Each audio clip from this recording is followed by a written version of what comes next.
Hey, how are you? Welcome to TheTruthTV. This is the third part in our series of really analyzing whether or not the Bible teaches that Jesus Christ is divine and hence should be worshipped. Now, in our previous videos, which you should probably go back and watch, we looked at a couple of things. And the things we looked at was we found that in the Bible, true men, prophets and apostles, even angels of God, should never accept but should always reject and refuse men that try to worship them and always directed or pointed to God. We also found that false men and even false angels that try to receive worship and don't give it to God will eventually be destroyed. Then we asked ourselves the question, okay, if true men of God never receive worship and false men and false angels receive worship, are there any examples of Jesus Christ receiving worship? Now, we looked at the book of Hebrews chapter 1 where the Bible says that even God the Father, whom men don't dispute should be worshipped, commissions even the angels to worship Christ. And so we've seen in the Gospels in Matthew chapter 2 that Jesus Christ is worshipped by the wise men. But we said, okay, you know what, fine, in order to facilitate our friends that have questions maybe, they say, you know what, guys, Jesus Christ was just a baby, he couldn't reject the worship. And so because he couldn't reject the worship, now we have to find an example of Jesus Christ being a mature human being receiving worship. And so this is where we are in our study. We ask ourselves the question, are there any examples in the Bible of Jesus Christ as a mature human being ever receiving worship? And we even went as far to say, if we could find even one example of Jesus Christ refusing worship, where the Bible says someone came to worship him and he said, no, don't worship me, but worship God, then we have something on our hands where we could discuss with people. But if not, if all of the instances in the whole entire Bible, in all the Gospels, where Jesus Christ is literally worshipped, if he receives them, then friends, clearly and plainly, the Bible teaches that Jesus Christ should be worshipped. Whether or not you want to obey is your prerogative. And so here we are, we go to the book of Matthew chapter 8, really analyzing whether or not this is what the Bible teaches. Now, in Matthew chapter 8 and verse 1, notice please what the Bible says. When he was come down from the mountain, great multitudes followed him. And behold, there came a leper and worshipped him, saying, Lord, if thou wilt, thou canst make me clean. And Jesus put forth his hand and touched him, saying, I will, be thou clean. And immediately his leprosy was cleansed.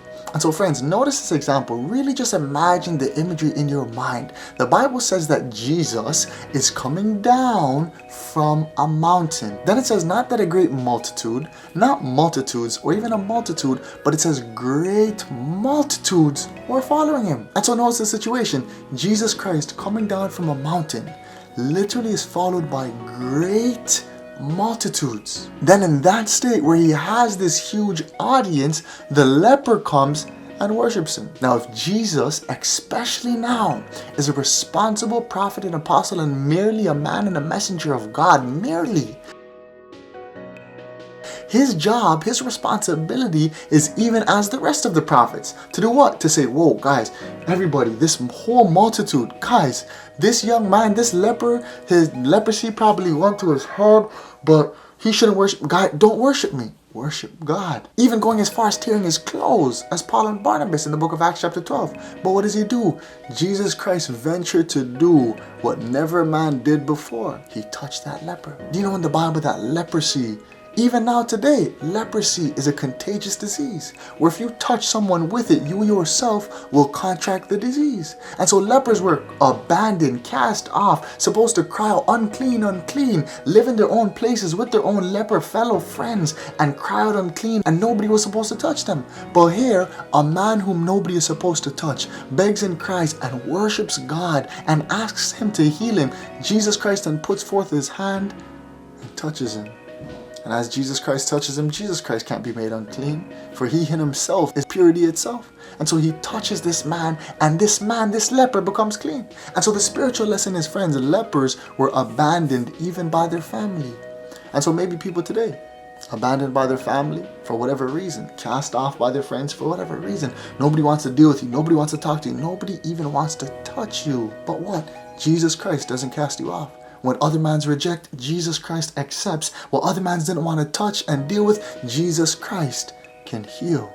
Sorry, maybe that was too much preaching, maybe that was too much whatever, maybe it was too emotional or sentimental for you. So we go to the next example in the book of Matthew chapter 9, the next chapter right after. But the first thing I wanted you to see from Matthew 8 is that Jesus Christ, one, did not reject the worship, but he received it and even granted the man's request.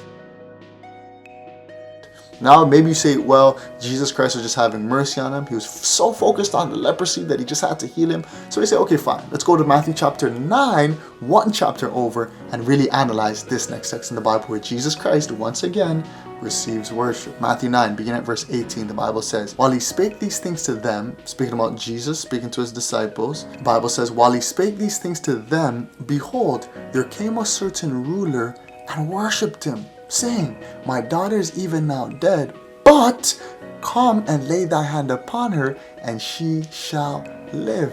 And Jesus arose and followed him, and so did his disciples. And so notice this example now. Now here a man literally has a dead daughter, comes to Christ and worships him. In both examples we see here, Jesus Christ has an audience. The first one we see he had a huge audience.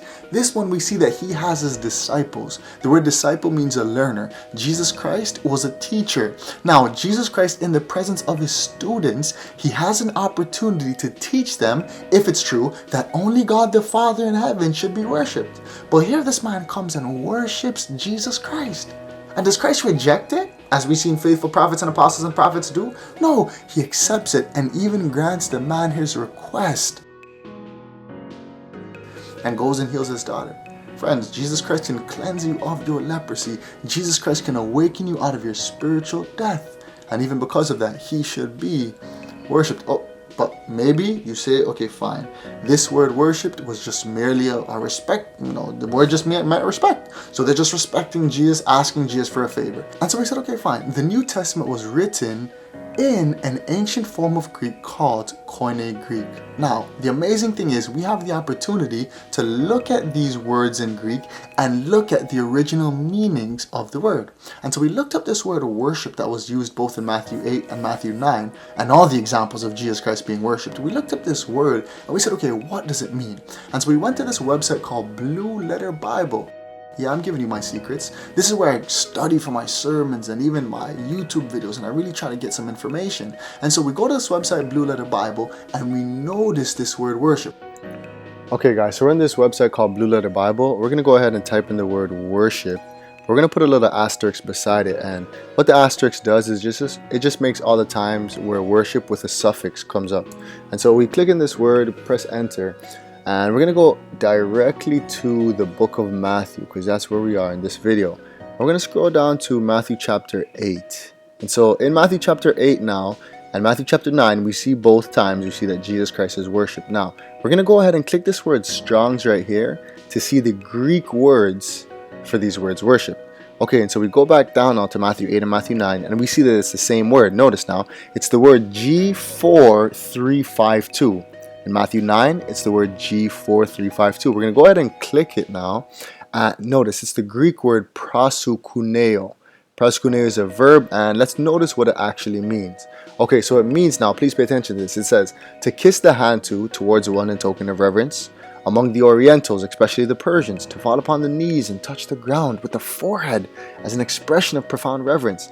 In the New Testament, by kneeling or prostration to do homage to one or make obeisance, whether in order to express respect or to make supplication.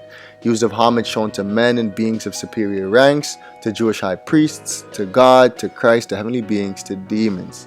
Now, what one could say, and what some people do say, is, see, look, this word prosukuneo that was used to Christ just means obeisance. It just means a token of profound reverence. And see, look, it was given to kings and high priests and even to demons sometimes. And so this is what they say. This word prosukuneo is not enough to say, hey, look, Jesus Christ was worshipped. But the one thing we notice just by studying the Bible, friends, is look, let's notice what happens when somebody tries to give a man proskuneo. We're going to go down all the way to the book of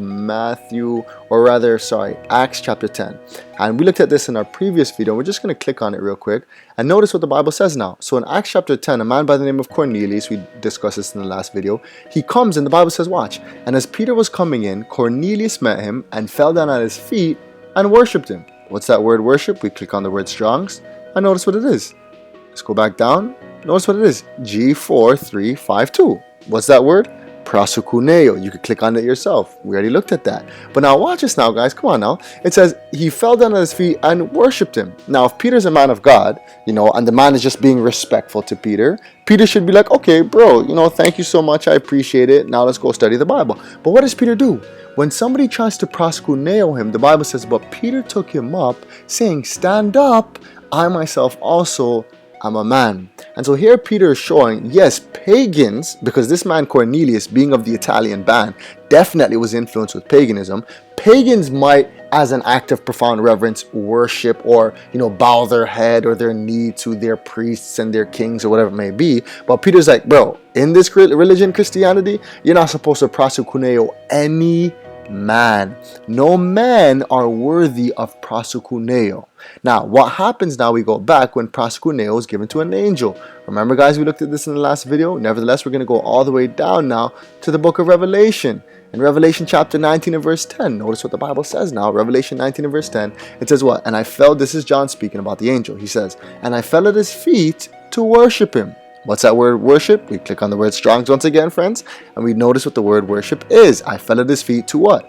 Worship. G4352. What's that word? Let's just click on it because I love you guys. It's the word proskuneo. So John is falling down at this angel's feet to proskuneo him, but notice what the angel says. He says, and he said unto me, whoa, see thou do it not. I am thy fellow servant, and of thy brethren that have the testimony of Jesus. Worship God. Worship who? G4352, prosukuneo. Let's look at it real quick. Let's look at it. Prosukuneo. Prosukuneo, who? God.